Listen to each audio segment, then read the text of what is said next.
am so excited to be talking to you today.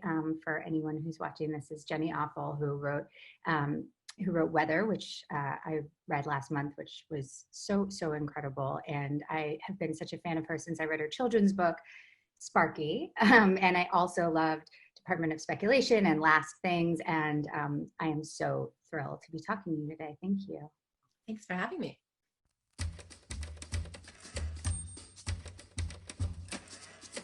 So curious about your style because it feels so different than like any other writing that I've ever read, and how you develop that. I mean, each paragraph almost feels like its own unit.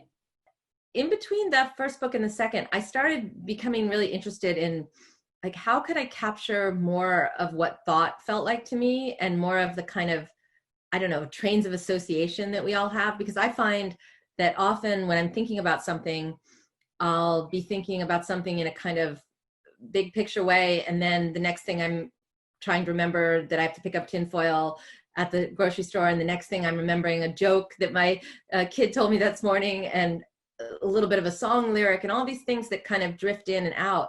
I wanted to see if there was a way to kind of create something that felt truer to that Quicksilver kind of movement of what I think of as like memory and association. So that's how I started thinking about the small little units. It really, I don't know, it's such an incredible like echo of what thought is like and feeling.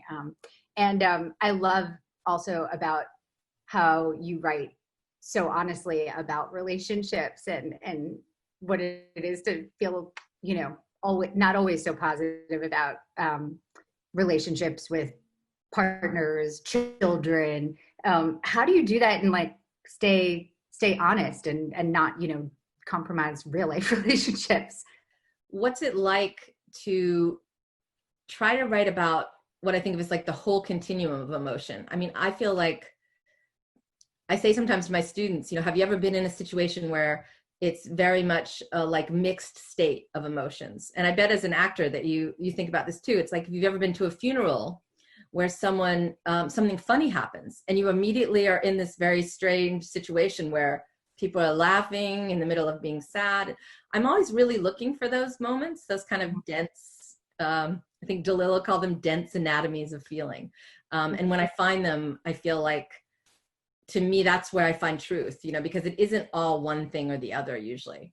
Right. And also I always love that, like in other languages where there's emotions that don't exist in your language. And I love that. Realize, how specific emotion can get. Yes. That loneliness is sort of related to kind of how the book ends, which, I mean, I don't want to spoiler it, but you talk about this, the core delusion kind of is the way the book leaves off. And why was that where you wanted to leave audiences? You know, one of the questions she sort of is asking herself towards the beginning of the book is like, I already take care of all these people. Am I supposed to now worry about the whole world? Right.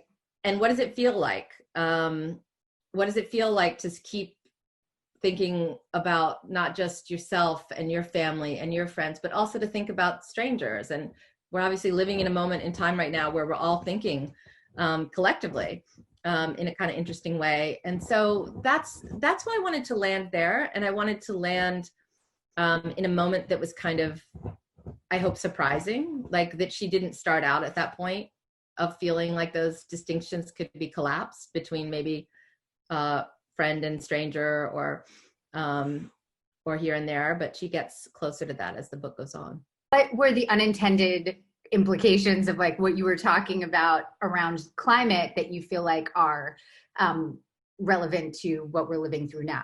I was doing all this research for Weather about disaster psychology. And one of the things that I came across, which really came back to me a lot during the pandemic, was that this idea of the normalcy bias, or the incredulity response is another name for it, which is just that when there's a disaster, our first impulse is to not believe that it's a disaster. You know, our brains are pattern making and pattern recognizing machines. And so when we're in a situation, the first thing we do, if it's unfamiliar, is we try to match it to something that's happened before. So I had a strange feeling with this of having rehearsed a slightly different disaster And then maybe being a little bit quicker to believe that this was really happening because of that. And there's something also in the pandemic. I mean, there's so many things that feel like things that could impact our attitude toward climate change after, like the way no one really likes wearing a mask all the time, you know, that thinking about air quality coming, or the fact that people who live in polluted areas are more susceptible, or that, you know, that it is possible for everyone not to travel in cars or airplanes for a while. Like, what do you think the storytelling component is that can take these moments that everyone is universally experiencing right now and like turning it into actual change in behavior later? I guess what I'm hoping, I'll just say for myself, is that